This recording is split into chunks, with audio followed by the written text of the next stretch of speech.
Have you ever realized that one question can break the human mind? If everything has a creator, then who created God? And if no one created him, how can that possibly make sense? From the moment we are born, we are trapped inside one law. Everything begins somewhere.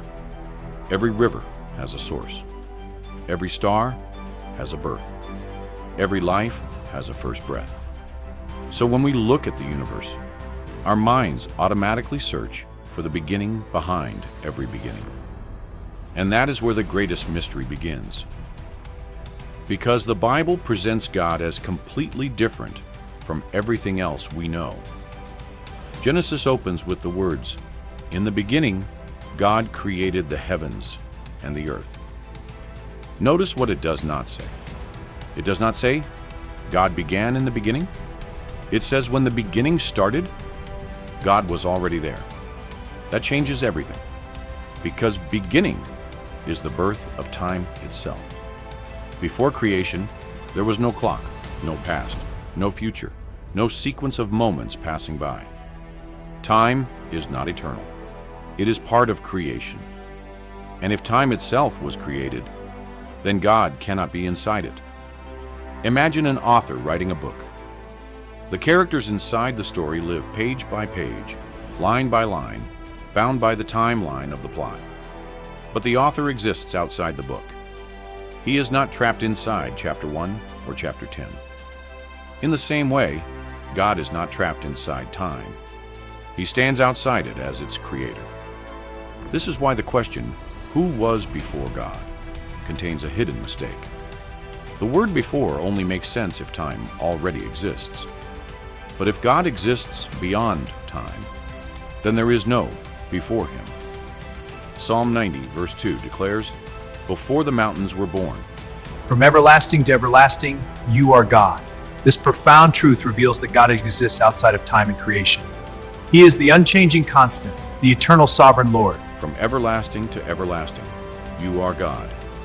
Not created, not formed, not caused by something else. Everlasting means he has no starting point.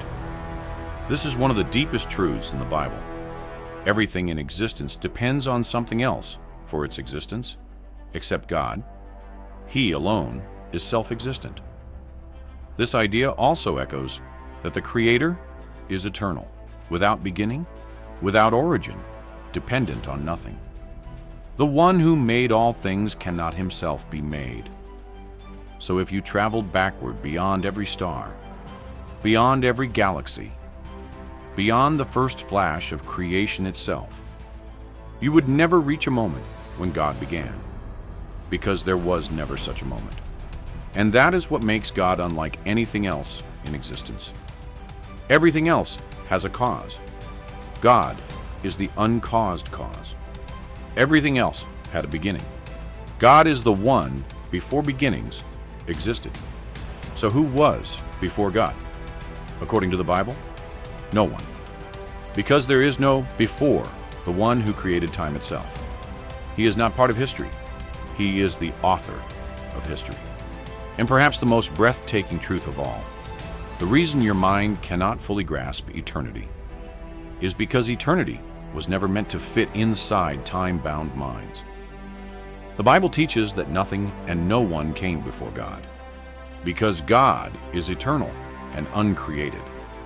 He was never born, never made, and never began. Before the first second of time existed, he already was, and he always will be. He is the Alpha and the Omega, the beginning before all beginnings, and the end beyond all ends.